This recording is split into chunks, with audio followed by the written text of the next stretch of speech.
Second Call started in 2006. I simply wanted to stop the violence in the community. The neighborhoods that had been at war for over 30 years, my idea was to stop that. I had a great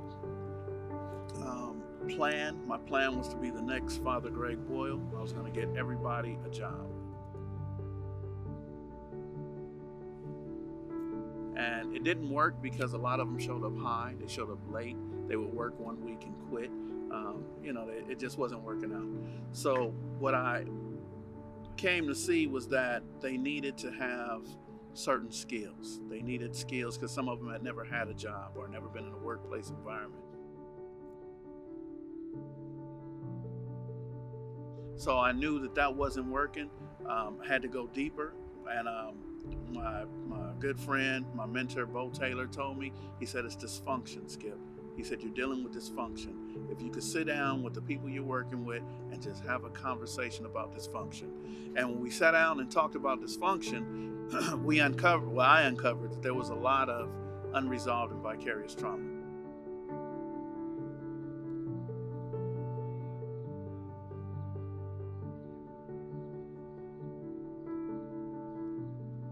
So now what I do is when people say they want a job or they're looking for a career, what we do is have them sit in a circle and talk about, well, how do you feel?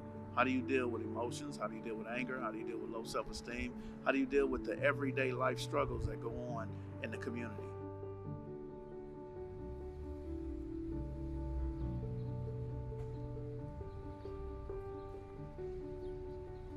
Individuals who come home from prison, there's a lot of hopelessness where they're like, man, they're not gonna hire me. They're not gonna help me. They're not gonna do anything for me.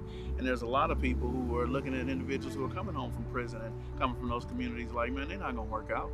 They're not gonna be here more than a month or 2 weeks and be late and show up. Might even steal something, man. It's not worth it. So both sides are saying it's not worth it. It's gonna take the paradigm shift and the baby steps. And I think this is the first step. This is one of the first steps, so I appreciate it.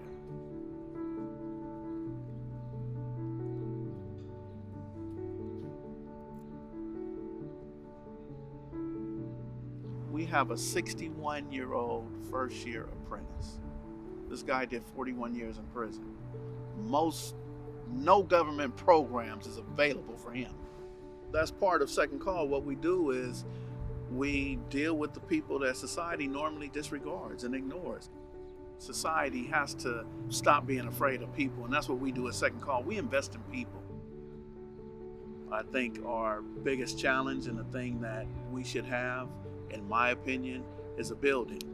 There should be an east side of the building and a west side of the building, right? Because as the west side of the building, where I come from, I will teach the trauma-informed care. I would teach the domestic violence, the anger management. But of course, Big John on the east side of the building, he's going to do everything to make sure that they understand about the carpentry, about algebra, about the science of every trade they might want to get into.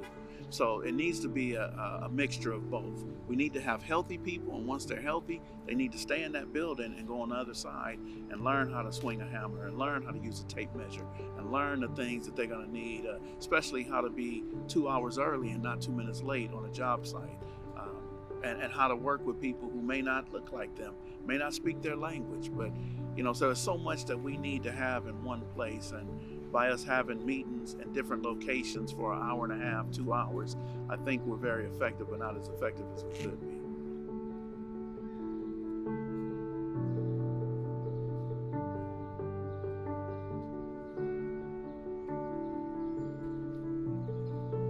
The message that I would like to share is that we're all a family.